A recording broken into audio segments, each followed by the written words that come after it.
Adapun highlight dari apa yang kita bahas hari ini, yang pertama kita akan mereview materi-materi sebelumnya. Kemudian kita akan mempelajari bagaimana prinsip pemeriksaan golongan darah ABO. Lalu apa itu cell grouping? Apa itu serum grouping? Beda mereka apa? Dan yang terakhir, kita akan mencoba membahas bagaimana permasalahan-permasalahan yang ada dalam pengujian dan solusinya bagaimana. Pertama, jadi gini, prinsip pemeriksaan golongan darah tuh intinya hubungan antara antigen dan antibodi. Lalu antigen dan antibodi ini maksudnya apa? Jadi kita ingat-ingat lagi, apa itu antigen? Antigen tuh semua zat yang dapat memicu respon imun dan merangsang terbentuknya antibodi. Nah, kalau semua zat ini, pertanyaan saya adalah, kalau nasi termasuk antigen bukan ya? Kenapa kita nggak membentuk antibodi terhadapnya? Nanti dijawab di diskusi ya. Kemudian antibodi. Antibodi itu sebenarnya apa sih? Dia bukan karbohidrat atau dia bukan lemak, tapi dia adalah protein. Protein yang dihasilkan oleh respon imun dipicu adanya antigen. Jadi antibodi hanya akan ada ketika terpapar oleh antigen dan bereaksi secara spesifik. Contohnya, misal ada golongan darah A. Golongan darah A, dia akan menimbulkan antibodi apa? Nah, contoh lagi, antibodi yang biasanya kita dapatkan sehari-hari itu karena debu. Karena kita debu, ada yang alergi debu, ada yang nggak alergi. Nah, itu bedanya apa sih? Kenapa? Gitu kan. Nah, itu nanti sebenarnya debu itu berarti pada seseorang dia akan menimbulkan antibodi yang berlebih. Jadi, nanti kita di next slide akan bahas tentang bagaimana sih terbentuknya antibodi karena antigen itu. Jadi gini, antigen itu berada pada permukaan sel darah merah, nggak hanya di permukaan sebenarnya. Jadi dia juga bisa ada di cairan tubuh, terus dia ada di platelet, ya. Kemudian di sini ada antibodi. Antibodi bisa berada dalam plasma atau serum. Nah, pertanyaan kedua, silakan kalian jawab apa bedanya plasma dan serum. Blood sample ini bisa kita dapatkan dalam posisi kayak gini. Di tengah-tengah tuh ada bavikut. Biasanya ada sel darah putih dan platelets. Nah, bavikut ini dia diambilnya, nanti ada teknik khusus, bisa langsung dipipet atau bisa dibuang langsung. Jadi bentuknya seperti awan di tengah-tengah. Nah, ini antibody, ini bavikut sama antigen. Hal ini didapat dari whole blood yang telah disentrifugasi. Makanya bisa jadi 3 lapisan kayak gini. Lah, terus aglutinasi apa ya gitu? Aglutinasi itu penggumpalan sel darah merah yang disebabkan oleh ikatan antibodi dengan antigen pada sel. Jadi, aglutinasi hanya terjadi pada antibodi dan antigen yang berikatan. Kalau nggak berikatan, tidak akan pernah terjadi aglutinasi. Nah, begini. Antigen dengan berikatan dengan antibodi akan terjadi aglutinasi. Antigen terikat oleh antibodi di bagian FAB. Jadi di antibodi kan ada FC, ada FAB yang bentuk depan ini. Nah, jika antigen terikat pada FAB di sini, maka itu akan berhasil ikatannya. Tetapi antigen tidak akan pernah terikat pada FC.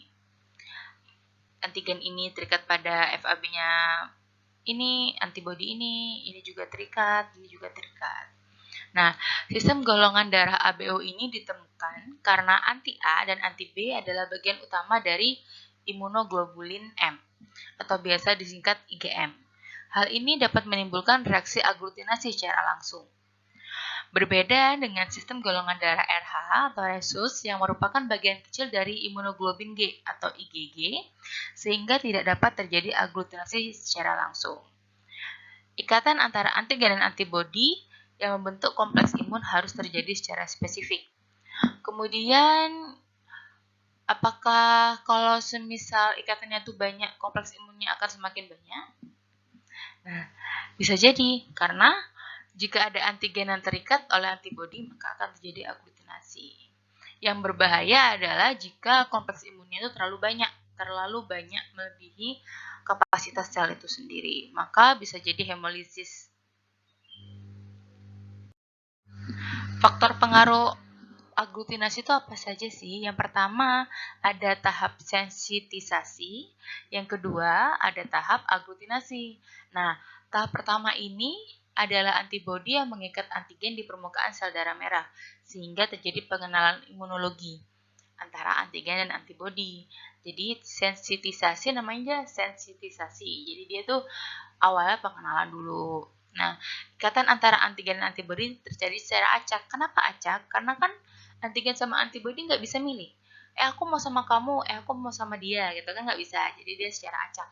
Yang penting antigen itu terikat pada FAB-nya antibodi. Nah, faktor pengaruhnya yang pertama suhu. Jadi, suhu itu optimalnya pada 37 derajat Celcius untuk IgG. Tetapi jika IgM dapat reaktif juga di bawah suhu 37 derajat Celcius. Kemudian pada waktu inkubasi, yang kedua adalah waktu inkubasi, dia optimalnya pada immediate spin step atau kombinasi tes tanpa waktu inkubasi. Jadi langsung dicampur istilahnya kayak gitu. Terus yang ketiga ada pH. Derajat keasaman yang optimal pada kondisi fisiologis tubuh 7,0. Dan yang terakhir adalah lingkungan isotonik. Jadi lingkungan isotonik itu berupa ion Na+ dan Cl- atau natrium dan klorin yang menarik berlawanan pada antigen dan antibodi, sehingga kombinasi antigen dan antibodi terhambat. Jika ion-ion ini berkurang, maka jumlah ikatan antibodi terhadap antigen akan meningkat. Jadi kalau ionnya banyak, maka ikatan antara antigen dan antibodi ini menurun. Tapi kalau ionnya berkurang, maka ikatannya antara antibodi dan antigen ini akan meningkat. Yang tahapan kedua adalah tahap aglutinasi, tahap penggumpalan, tahap clamping kalau di buku-buku. Jika sel darah merah telah desensitisasi oleh antibodi, kemudian terbentuk cross-linking, sehingga sel darah merah menjadi clamping atau menggumpal. Faktor pengaruhnya ada 3, ada potensial zeta, zona ekuivalen, dan sentrifugasi. Potensial zeta itu apa sih? Sebenarnya dia gaya tolak menolak antara sel darah. Jadi ini dia tolak menolak karena sama-sama bermuatan negatif. Yang sejenis akan saling tolak menolak. Ingat itu kan di SMA ya kita belajarnya. Jika molekul yang bermuatan sama terjadi gaya tolak menolak, maka akan terjadi gaya menjauh antar sel. Nah, kalau potensial zeta ini berkurang, maka dia akan bisa nih antibodi akan mengikat antigen, antar antigen. Kalau hanya mengikat satu antigen, itu tidak akan terjadi aglutinasi. Maksudnya gini, tidak akan terjadi aglutinasi ini aglutinasi yang besar. Jadi cuma menggumpal dikit-dikit gitu. Tapi kalau dia satu antibodi IgM nih contohnya. IgM ini bisa mengikat semua antigen pada FAB-nya dia. Bayangkan ini mengelilingi gini, dia akan menjadi clamping yang sangat besar. Nah, jadi potensial zeta-nya kalau berkurang, itu dia akan bisa aglutinasi. Yang kedua ada zona ekuivalen. Ada prozone, equivalence, dan poszone. Jadi, apa sih sebenarnya bedanya? Optimalnya, dia tuh berada pada ekuivalen, yaitu jumlah antibodi dan antigennya sama. Kalau semisal terjadi prozone atau poszone, itu menyebabkan false negatif. Kalau prozone, itu sebenarnya apa? Jadi jumlah antibodinya itu terlalu banyak, melebihi konsentrasi antigen. Jadi yang bulat-bulat ini antigen, yang bentuk Y ini antibodi. Di sini terlihat bahwa antibodinya terlalu banyak, sedangkan antigennya sedikit. Lalu ada juga poszone. Poszone ini antigennya yang terlalu banyak, antibodinya lebih sedikit. Jadi kebalikan dari prozone. Kemudian kalau sentrifugasi, sebenarnya sentrifugasi ini dia memfasilitasi pembentukan lattice network atau biasa disebut aglutinasi atau clumping. Nah, kita akan membahas tentang prinsip pemeriksaan golongan darah ABO. Diingat lagi bahwa sebenarnya pemeriksaan golongan darah ABO ini intinya hanya aglutinasi. Prosedur laboratorium yang dilakukan untuk menentukan jenis golongan darah. Pada uji transfusi, pemeriksaan golongan darah minimal yang harus dikerjakan adalah golongan darah ABO dan resus. Jadi, tapi kita di sini membahas tentang ABO saja. Pemeriksaan golongan darah dapat dilakukan pada donor maupun pasien. Agar apa? Agar match. Jadi kalau nggak match, apa ya akibatnya? Nah, kita harus benar-benar mengetahui dia tuh cocoknya sama yang mana nih golongan darahnya, baik dari ABO-nya maupun resusnya. Di sini ada tabel golongan darah ABO. Di sini kita lihat genotipnya apa. Ada tipe A, golongan darah A dengan genotip AAAO, golongan darah B dengan genotip BBBO, golongan darah AB dengan genotip AB, dan golongan darah O dengan genotip OO. Jadi pada golongan darah A, sel darah merahnya mempunyai antigen A, sedangkan plasmanya mempunyai antibodi B. Pada golongan darah B, sel darah merahnya di permukaannya ada antigen B, dan di plasmanya mempunyai antibodi A. Pada golongan darah AB, mempunyai antigen A dan B pada permukaan sel darah merahnya, tapi plasmanya tidak punya antibodi apapun. Kebalikannya, golongan darah AB itu golongan darah O, di mana di permukaan sel darah merahnya itu tidak ada antigen sama sekali, tetapi di plasmanya mengandung anti A dan B. Hal ini menyebabkan O dapat menjadi donor universal. Dulunya seperti itu, tapi kalau emang masih ada golongan darah yang sama, itu diusahakan transfer antara golongan darah yang sama. Di sini kita lihat lebih jelas, golongan A segitiga ini berarti antigen A. Di sini ada golongan darah antigen A, antigen A, antigen A, antigen A. Ada gen H di sini. Apa itu gen H? Nanti kita akan bahas pada pertemuan selanjutnya. Kemudian di sini dia ada di plasma sekitar sel darah merah ini ada anti B.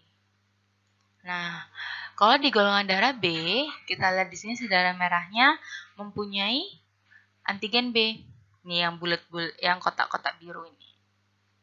Kemudian di plasma sekitar sel darah merah itu ada anti A.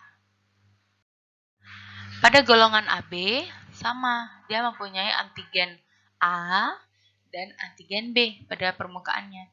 Tetapi plasma di sekitar sel darah merah ini tidak mempunyai antibodi apapun. Golongan darah O sebaliknya. Dalam permukaan sel darah merah, dia tidak ada antigen sama sekali. Nggak ada segitiga maupun nggak ada kotak. Tapi plasma di sekitarnya mempunyai anti A dan anti B.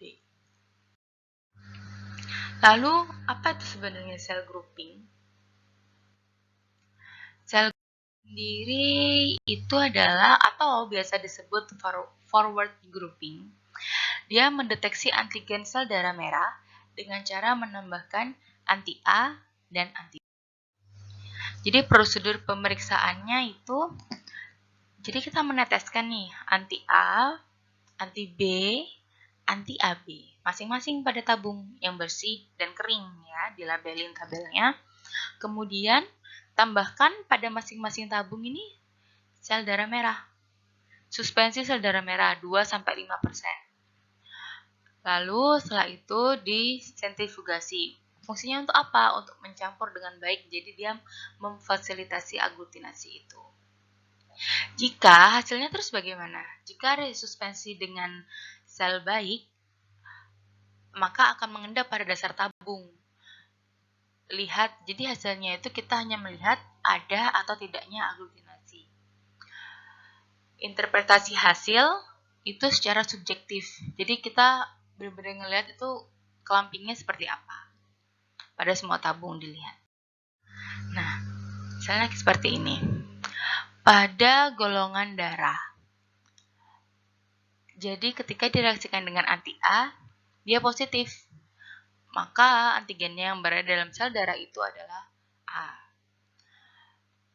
Kalau dia direaksikan sama antibodi dia hasilnya positif, maka B hasilnya antigennya itu sebenarnya. Kalau direaksikan dengan anti A dan anti B sama-sama positif, maka antigen yang terdefinisi adalah AB. Tapi kalau tidak ada reaksi sama sekali, reaksi aglutinasi di sini, dia adalah golongan antigen O. Apa bedanya dengan serum grouping? Jadi grouping di sini disebut juga reverse grouping. Jadi dia mendeteksi antibodi dalam serum atau plasma dengan mereaksikan suspensi sel dalam sel darah merah golongan A, B, atau O. Prosedur pemeriksaan serum grouping itu masing-masing tabung ditambahkan beberapa tetes, misalnya 2 tetes serum atau plasma pada 3 tabung yang berbeda. Kemudian beri label A, B, O. Nah, setelah itu ditambahkan suspensi sel A, sel B, sel O. Dilabelin A, B, O. Jadi berbeda, jadi sel A, sel B, sel O. Nah, kalau yang tadi di sel grouping, dia langsung ditambahin sel darah merah.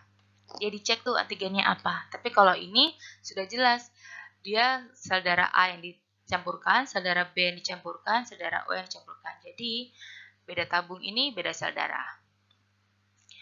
Lalu, disentrifugasi, biar hasilnya sangat bagus untuk terlihat. Hasil interpretasinya juga sama, dilakukan penglihatan adanya aglutinasi atau enggak. Jadi di sini contohnya gini. Jika direaksikan dengan sel A, dia tidak ada aglutinasi. Tapi kalau dia reaksikan dengan sel B, dia ada positif aglutinasinya.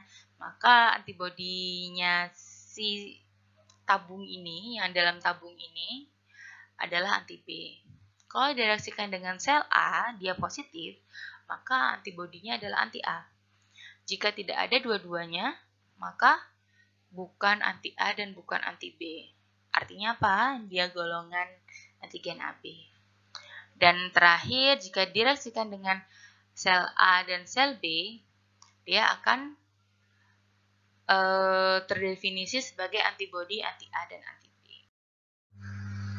Kemudian, apa saja sih masalah yang berhubungan dengan pengujian?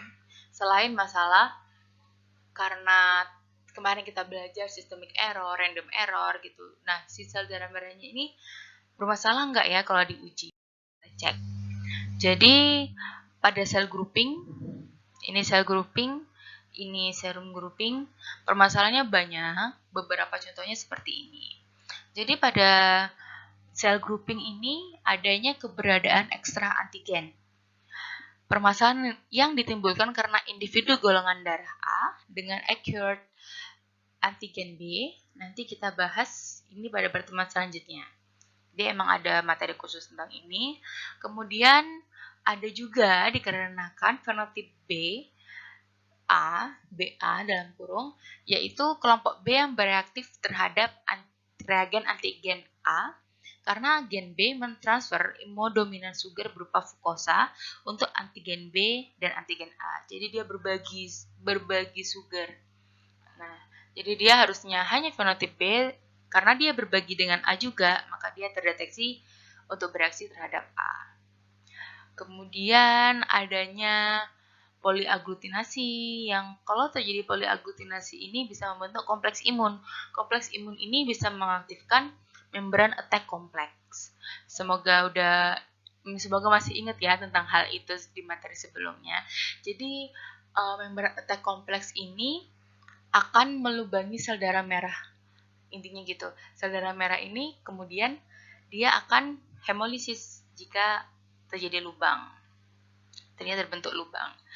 Terus ada hilang atau lemahnya antigen yang terekspresi bisa terjadi pada subgrup ABO, misalnya A1 dan A2. atau pada pasien leukemia. Nah, pada pasien leukemia ini akan kita bahas pada pertemuan selanjutnya. Reaksi Maxfield, dia bisa terjadi pencampuran antara jadi sebagian akan terjadi aglutinasi dan sebagian lagi tidak. Misalnya transfusi pada golongan darah O ke AB.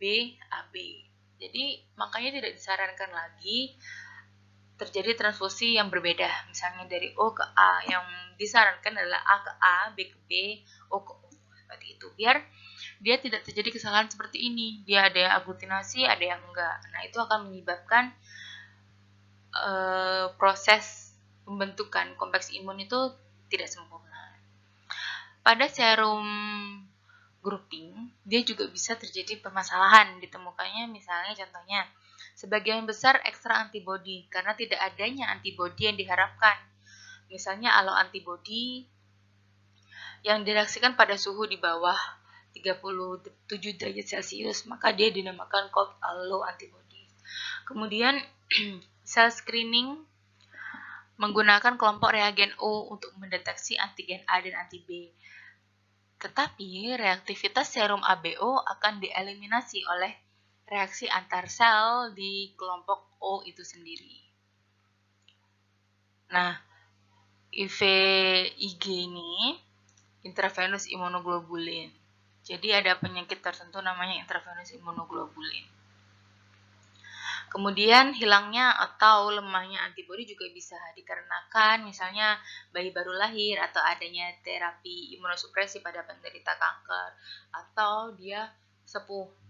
Nah, pada bayi baru lahir disarankan dideteksinya pada di atas bulan keempat karena itu pembentukan antibodi yang optimum.